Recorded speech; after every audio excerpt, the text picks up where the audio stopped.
Hello hi good morning, welcome to my channel. ఈరోజు మనం hotel స్టైల్లో పెసరట్టు అలాగే అల్లం చట్నీ అండి. చాలా ఈజీగా సింపుల్గా టేస్టీగా చేసుకోవచ్చండి ఇంట్లోనే. ఇలా నేను చెప్పే కొలతలతో ఒకసారి ట్రై చేయండి, చాలా పర్ఫెక్ట్గా వస్తుంది. అలాగే మీరు ట్రై చేసి ఎలా వచ్చిందో నాకు కామెంట్ చేయండి. మీకు ఈ వీడియోలో నచ్చినట్టయితే లైక్ చేయడం మాత్రం మర్చిపోవద్దు. ఛానల్ని ఫస్ట్ టైం చూస్తున్నట్లయితే సబ్స్క్రైబ్ చేయండి. ఫస్ట్ ఒక కప్పుతో 1.5 కప్పు పెసలు తీసుకున్నానండి. అలాగే అదే కప్పుతో మనం దోశకు వేసుకుంటాం కదా రేషన్ బియ్యం, వాటిని 1 కప్పు తీసుకున్న. ఒక 1/4 కప్పు కన్నా కొద్దిగా తక్కువ శనగబ్యాళ్ళు, అలాగే కొద్దిగా ఒక పిడికెడంతా ఉద్దిబ్యాళ్ళు తీసుకున్నానండి. వీటన్నింటినీ కూడా ఒకసారి ఒక 2 టైమ్స్ బాగా కడిగేయాలి. క్లీన్గా వాష్ చేసి 3rd టైం నీళ్ళు వేసి పెట్టాలండి నైట్ అంతా. ఇవి కనీసం 8 hours అన్నా నానాలి. మీరు మార్నింగ్ చేసుకునేటట్టయితే నైటే నానబెట్టేసేయండి.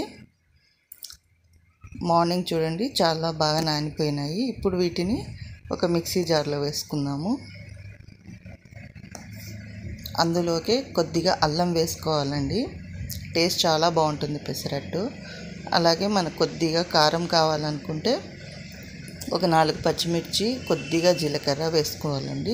అలాగే ఉప్పు, వీటన్నింటినీ వేసుకొని బాగా ఎంత స్మూత్ అయితే అంత స్మూత్గా గ్రైండ్ చేసుకోవాలండి పిండిని. ఇది పిండి ఫార్మేషన్ పెట్టే అవసరం లేదండి, డైరెక్ట్ ఇలాగే పెసరట్టు వేసేయాలి. చాలా టేస్టీగా ఉంటాయండి. హోటల్ కన్నా మనం ఇంట్లో చేసుకోవడం వల్ల చాలా హెల్తీగా చాలా టేస్టీగా ఉంటాయండి. ఇప్పుడు నేను చెప్పిన కొలతలతో ఒకసారి ట్రై చేయండి, చాలా బాగా వస్తాయి పెసరట్లు. ఈ పిండిని సైడ్కి పెడదాము. ఇప్పుడు అల్లం పచ్చడి ఎలా చేయాలో చాలా సింపుల్గా చూపిస్తానండి. ఫస్ట్ ఒక బాండ్లీ తీసుకొని అందులో ఆయిల్ వేసి అందులోకి ఒక పిడికెడంతా ఉద్దిబ్యాళ్ళు అండి, అలాగే ఒక పిడికెడు శనగబ్యాళ్ళు. మనకి ఎంత కావాలంత వేసుకోవచ్చు. సేమ్ క్వాంటిటీ తీసుకోవాలి. ఒక 2 స్పూన్స్ ఉద్దిబ్యాళ్ళు తీసుకుంటే 2 స్పూన్స్ శనగబ్యాళ్ళు తీసుకోవాలి. ఇందులోకి కొద్దిగా అల్లం అండి. అల్లం మన ఇష్టం, కారం ఎక్కువ కావాలి అనుకుంటే అల్లం ఎక్కువ వేసుకోవాలి. అలాగే ఒక చిన్న ఉల్లిపాయ, నేను పండు మిర్చి తీసుకున్నాను అండి. మీరు పచ్చిమిర్చి కానీ లేదా ఎండుమిర్చి కూడా వాడచ్చు. ఈ చట్నీ చాలా బాగుంటుంది. అలాగే కొద్దిగా ఫ్రై అయిన తర్వాత ఒక టమాటో, కొద్దిగా చింతపండు అండి టేస్ట్ కోసం, కొద్దిగా ఉప్పు వేసుకొని వీటిని బాగా మగ్గించుకోవాలి. మెత్తగా ఉడకేసేయాలండి. ఇప్పుడు బాగా మగ్గిపోయాయి కదా, కొద్దిగా బెల్లం వేసి అంతా ఒకసారి కలిపేసి చూడండి చాలా దగ్గరగా అయిపోయాయి కదంతా. ఇప్పుడు వీటిని మొత్తం అంతా కలిపి మూత పెట్టేసేయాలి. ఇప్పుడు ఆఫ్ చేసుకోవాలండి. ఇది పూర్తి చల్లగా అయిన తర్వాత మిక్సీకి వేసుకోవాలి. చూడండి చల్లారిన తర్వాత ఇప్పుడు మిక్సీకి వేస్తున్నాం. కొద్దిగా వాటర్ వేసి మిక్సీ చేసుకుంటే మనకి చట్నీ చాలా స్మూత్గా వస్తుంది. మీకు స్మూత్గా కావాలంటే స్మూత్గా చేసుకోవచ్చు ఈ చట్నీని, లేదా రఫ్గా ఉన్నా కూడా టేస్ట్ ఉంటుంది. వీలైనంత వరకు స్మూత్గానే టేస్ట్ బాగుంటుందండి, ఎలాగైనా బాగుంటుంది. ఇప్పుడు చిన్న బాండ్లీలో ఆయిల్ వేసుకొని ఆవాలు, జీలకర్ర, కరివేపాకు వేసుకోవాలండి. ఇందులోకి మనం ఇందాక చేసి పెట్టుకున్న గ్రైండ్ చేసిన చట్నీని వేసేసి అంతా కలిపేసుకోవాలి. అంతే, అల్లం చట్నీ చాలా టేస్టీగా రెడీ అయిపోయిందండి. వీటిని ఒక చిన్న కప్లో సర్వింగ్ కోసం తీసుకున్నాము. హోటల్ స్టైల్లో అండి ఇది చాలా టేస్టీగా ఉంటుంది. మనకి అల్లం ఇంకా కొంచెం ఎక్కువ వేసుకుంటే ఘాటు కూడా చాలా బాగుంటుందండి. ఇందులో ఒట్టి మిరపకాయలు కానీ లేదా పండు మిరపకాయలు కూడా యూస్ చేసుకోవచ్చండి ఈ పచ్చడికి. చూడండి ఇలా పిండిని మొత్తం వేసి పెట్టుకున్న తర్వాత ఇప్పుడు దోశలు, ఫస్ట్ మనకి దోశ పెనం బాగా వేడెక్కాలండి. తర్వాత కొద్దిగా వాటర్ స్ప్రింకిల్ చేసుకుంటే మనకి బాగా పొగలు రావాలి, అంతవరకు వేడెక్కాలి. తర్వాత కొద్దిగా పిండి తీసుకొని దోశ వేసుకోవడమే. ఇలా పెసరట్టు మీడియం ఫ్లేమ్లోనే పెట్టుకొని కాల్చుకోవాలండి, అప్పుడే మనకి పెసరట్టు చాలా బాగా కాలుతుంది, టేస్ట్ చాలా బాగుంటుంది. అంతేనండి, మన పెసరట్టు అయితే రెడీ అయిపోయింది. విత్ అల్లం చట్నీతో చాలా టేస్టీగా ఉంటుందండి ఇది. మనకి ఒకవేళ మెత్తగా కావాలి, క్రిస్పీగా వద్దు అనుకుంటే మనం కొంచెం మందంగా వేసుకున్నామంటే మెత్తగా వస్తాయండి. అది కూడా చూపిస్తాను ఇప్పుడు. ఇందాక మనం వేసినవి మెత్తగా వచ్చాయండి పెసరట్టు. ఇప్పుడు మనం కొంచెం క్రిస్పీగా వేసుకోవాలి అంటే ఇదే పిండిలోకి ఇంకొద్దిగా వాటర్ మిక్స్ చేసుకోవాలండి.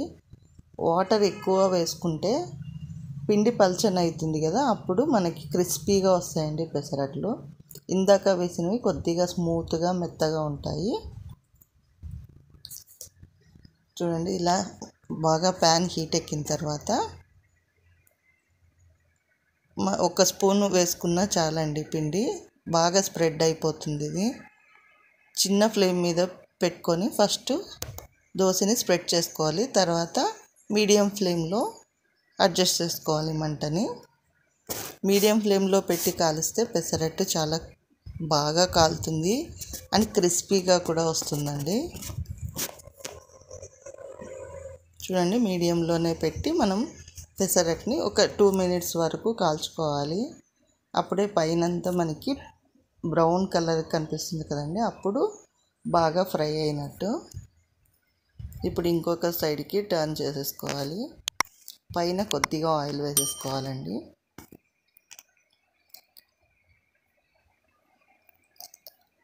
మనకి ఇంకా క్రిస్పీగా రావాలి పెసరట్టు అంటే ఇంకొద్దిగా వాటర్ యాడ్ చేసి వేసుకున్నామంటే చాలా బాగా వస్తాయండి.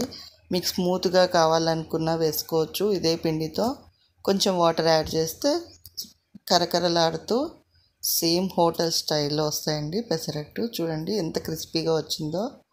ఇంకోటి కూడా వేసి చూపిస్తున్నాను మీకు.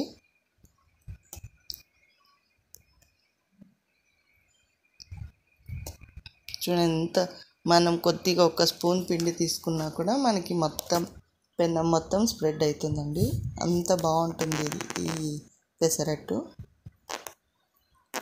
పైన కొద్దిగా ఫ్రై అయిన తర్వాత పైన ఆయిల్ వేసుకోవాలి. చూడండి, అలా బ్రౌన్ కలర్ వచ్చిన తర్వాత టర్న్ చేసేసుకోవాలి.